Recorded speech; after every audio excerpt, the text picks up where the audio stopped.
सूरी नीति वाक्य में समझा रहे निसंग साई, सुनोगे क्या? धनहीन की पत्नी भी छोड़ के भग जाती है, इसलिए आदमी के पास धन होना चाहिए। और आचार्य के शिष्य भग जाते हैं, इसलिए उनके पास चारित्र ज्ञान दर्शन की दृढ़ता चाहिए। अरे बेटा ये बड़ा चमत्कार मानिए, इतने छोटे छोटे एक उम्र की मुरझात, क्या तुम धरती के देवता हो हैं? और किस प्रकार से एक माँ 2 बच्चों को नहीं पाल पा रही है, लड़ते झगड़ते रहते हैं, इतने सारे छोटे छोटे मुरझात कितनी शांति में जीते हैं। तो लोगों को आश्चर्य भी तो होता है, समझ कि नहीं? ये पंचम काल का चमत्कार है। ये किसके बल पर जी रहे हो? माँ दूध पिलाती रहे तो बच्चे प्रसन्न रहते हैं, और 100% मानिए तुम लोगों की एकता का कारण बिहार है। संघों में बिहार नहीं होगा, इकट्ठे एक साथ रुक गए, फिर उनने 4 अपने बिठाए, उनने 4 अपने बिठाए, और फिर धमासे से लड़ते फिर आपस में, बोले हमारा तुमने लिया, हमारा तुमने लिया। वो बिन्ना हमारे लिए ऊँटी बना के लाई थी तो कह रही हमारी रबड़ी बना के लाए थे, हमारे रस निकाल के लाए, तुम उसमें लड़ते रहोगे। वो बिहार कर रहे ना, बस नियत समय तक आगे चले जाएंगे। अब देखो यहाँ तक आए तुम, टीकमगढ़ के श्रावक आए, अभी अपने घर चले गए, ठीक है? अब कहाँ तक चलेंगे? वे चले ही जाएंगे। अभी आप पथरिया में थे तो वहाँ तक लोग दमोह तक चले, बाद में चले। ऐसे आप यहाँ से झांसी जाओगे, कुछ देर झांसी के लोग तुम्हें दिखेंगे, फिर अगले लोग आ जाएंगे। ऐसे बिहार करते रहो तो आपका आनंद भी रहेगा, परिचय भी होगा, अपरिचित भी रहोगे, समझ रहे कि नहीं? एकता बनेगी।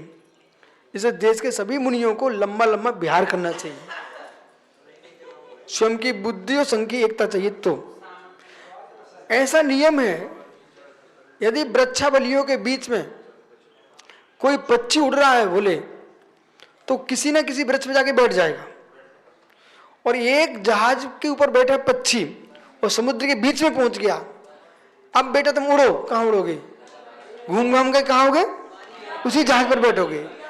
ऐसे ही जब तुम बिहार करते हो ना, तो कोई होता नहीं तुम्हारे सामने, तो आखिर में तुम करोगे क्या? आखिर में आपस में ही तुम प्रेम से बात करोगे। और यदि श्रावक आ गए ना, तो फिर तुम 4 बैठाई कोने में बैठ जाओगे, कोई मेरी सुनो तेरी सुनो। इसलिए बिहार करना चाहिए। तो जैसे धनहीन की पत्नी छोड़ के भग जाती है, ऐसे अनुशासनहीन का यश भग जाता है, 4-3 का मोक्ष मार्ग भग जाता है। इसलिए कुलीनता कहाँ है? धन के पास। अकुलीन आदमी भी धन के बल पर पूजता है संसार में, समझ रहे कि नहीं? और उनकी नौकरी करने पहुंच जाते कितने ढेर सारे लोग, फिर अपना धर्म और शील सब नाश करके आ जाते हैं। किम त्या कुलिन्त्या महत्या वा न संति प्रयति पर्यान, यही है ना 12वां श्लोक सूत्र। अब सुनिए, किम त्या कुलिन्त्या, माना कि ये पंडित है, वो मोटा भाई बैठा है, नाम क्या भैया? प्रदीप है। अब तुम दूर से देखो, ये सेठ जैसा लगता है, ठीक है? अब माना कि कोई व्यक्ति जा रहा था रास्ते में, ने पूछा कहाँ जा रहे हो? तो कहते मैं सर्विस के लिए निकला हूँ, कहीं काम मिल जाए। तो उस बच्चे ने इनका चेहरा देखा, बोले आदमी तो भद्र है, चेहरा भी लग रहा है कोई धनपति आदमी है, ठीक है? उन्होंने कहा कि आप मेरे पास चलिए, हम आपको काम देते। काम दे दिया। इसी बीच में यदि समय पर उसका वेतन नहीं दे पाए, 1-2 महीना तो बच्चा काम करेगा, फिर क्या करेगा? बोले भाई आप पैसा तो दो हमारा। फिर इन्हें थोड़े बहुत दे दिए। यदि पूरे पैसे नहीं दिए, यदि बेचारा पुण्य क्षीण और कमजोर रहा तो चला जाएगा, नहीं तो सीधे पुलिस थाने पहुंचेगा, वकील बनाएगा, कुछ ना करेगा। और फिर भी पैसे नहीं दे पा रहे, क्या प्रदीप घर में वो रहेगा क्या? अरे वो रहेगा नहीं, वो तो छोड़िए, इनके कोई भी नहीं आएगा। बोले क्यों नहीं आएगा? वो इतने प्रचार प्रसार हो जाएगा कि आदमी आने का मन नहीं करेगा। और वही प्रदीप उसके नौकर की सर्विस है 1,000 रुपये की, ठीक है। 1,000 का महत्व नहीं है, 1,000 देने के बाद फिर एक मिठाई का डब्बा देते हैं और 100 रुपये और देते हैं। अब मालूम इनके यहाँ भीड़ लगेगी, वो अपने गांव जाएगा, बोले मेरा सेठ प्रदीप बहुत बढ़िया। बोले क्यों? अरे 1,000 रुपये तो दिए, 100 रुपये का पुरस्कार दिया, एक मिठाई का डिब्बा दिया, तो दूसरे लोगों का मन करेगा। अब उदाहरण लीजिए, जी जिस मोहल्ले में रहते नंदीसुर में, ठीक है, नंदीसुर में आज से 15-20 साल पहले कितने घर थे? अरे पूरी इस कॉलोनी मेरे सामने बसी है। ये बोरे दादा के यहाँ महावीर जिनालय में बाबूलाल जी के यहाँ कितने लोग थे? कुछ भी नहीं, एक सिरैया नहीं। खेत में एक कुआं था और एक चैत्यालय था मात्र। 1990 में खेत में कुआं वाले मंदिर कहलाता था, ठीक है। सज के आना पड़ता था टीकमगढ़ से कि भैया आज वहां जाना है। आज देखो कुआं का आकार छोटा हो गया और मोहल्ला देखो कैसा सिटी बस गया। अब जिस आदमी ने ये कैसे बसा? बोले नंदीसुर में अच्छे लोग रहते हैं, नंदीसुर में अच्छे लोग रहते हैं, तो सारे गांव देहात के लोग इकट्ठे हो गए। ये होता है। ऐसे आप लोग यहां इकट्ठे कैसे हो गए? अरे पढ़ाई अच्छी होती है, संघ में अच्छा है तो सब बच्चे इकट्ठे हो गए। समझे कि नहीं? ऐसा तो जिस वस्तु की प्रसिद्धि हो वो माल वहां मिलना चाहिए।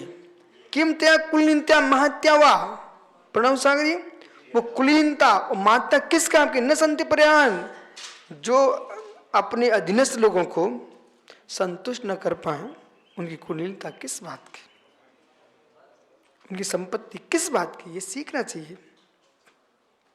तुम कितनी बड़े आदमी बने रहो, अपने आश्रित लोगों को देखो। ये सुब्रसासी को ये थोड़ी बात है, जितने बच्चे यहाँ घूम रहे ना, ये उसको डांट भी देते हैं, फिर मुस्कुरा के पुचकार भी लेते हैं।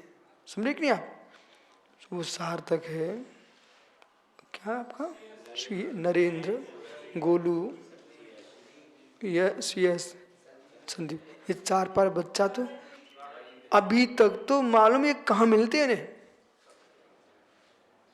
कभी के भग गए होते तो बच्चे भी सज्जन। अब गोलू है, आवश्यकता पड़ जाए अपनी जेब का पैसा लगा देता है।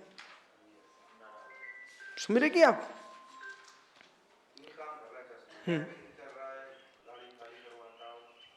अब वो कितना श्रद्धावान आदमी है, वो तुम्हारे मात्र ड्राइवर बन के आया है जिसने भेजा हो, ठीक है ना, लेकिन वो तुम्हारा नौकर नहीं है। वो ध्यान रखना, वो मात्र अपनी श्रद्धा से तुम्हारे पार्टी रखता है। महाराज की सेवा करने में जाते वो, और प्रवचन तो एक दिन का नहीं छोड़ते। प्रसन्ना छोड़ देगा पर राणा नहीं छोड़ता।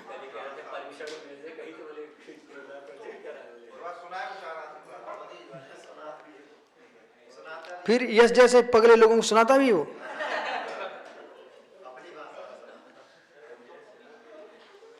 उनका बड़प्पन व्यर्थ है जो अपने आश्रितों को खुश नहीं रख पाते।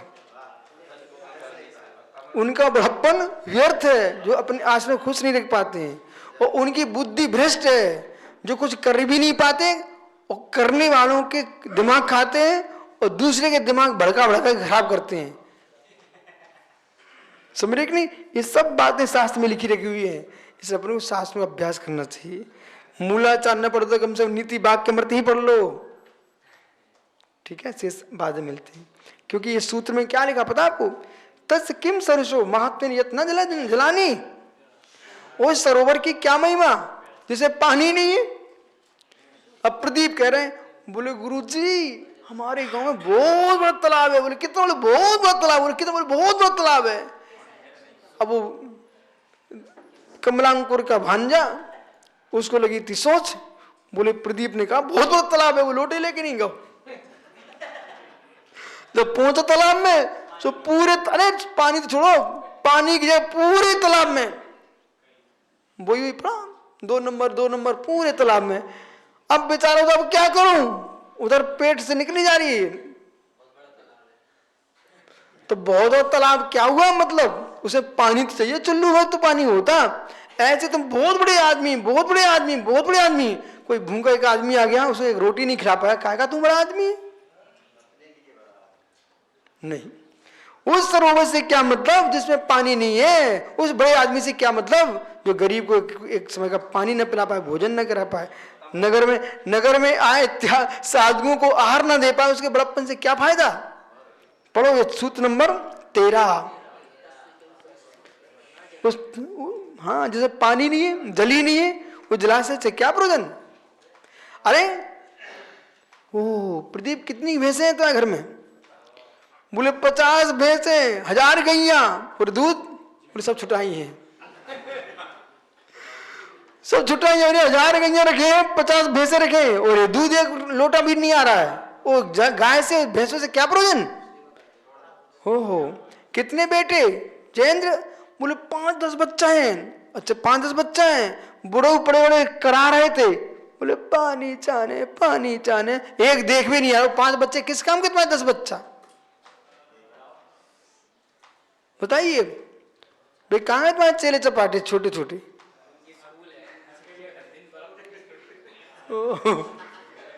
समझ गए? तो अपन को आकाश की छाया देख करके, बादलों की छाया देख करके मकान नहीं तोड़ देना चाहिए। ये सिखा रहे किसको? यतन सागर को। क्या सिखा रहे हैं? सुबह सागर को। ये देखते नहीं थे बड़ौद में किसी को। हमने चिंता मत करो कि बादलों की छाया में आकर के सामने सागर, तुम मकान तोड़ रहे हो। ऐसे ही आपको बोध होना चाहिए। ये चेला चालिया मिल गए, तुम गुरु को छोड़ रहे हो, गुरु भाइयों से दूर भग रहे हो, कमरा अलग भाग खोज रहे हो, और जैसे तुमने बिहार किया ये सब गोल। अब बेटा बताओ, वही कमरा काम में आएगा, बादलों की छाया काम में नहीं आएगी। हो। समझ में आ रहा है कि नहीं? ये सीखना चाहिए समके सागर। लोग यही भूल कर लेते हैं। बादलों की छाया देख करके मकान नहीं तोड़ना चाहिए। ऐसे ही जो अस्थायी लोगों की प्रशंसा सुन करके अपने गुरु से दूर नहीं भगना चाहिए, गुरु भाइयों से दूर नहीं भगना चाहिए, यही काम में आएंगे। प्रदीप, बाहर के लोगों की प्रशंसा सुन करके अपने बेटे, पत्नी और परिवार से दूर मत हो जाना, वे ही काम में आएंगे। ससुराल का भोजन 2-3 दिन का ही मीठा होता है, बाद में मालूम भाई ठंडा मिले उड़द की दाल की। आइए शेष सांगे विचार, कोई समय होता है भाई साहब।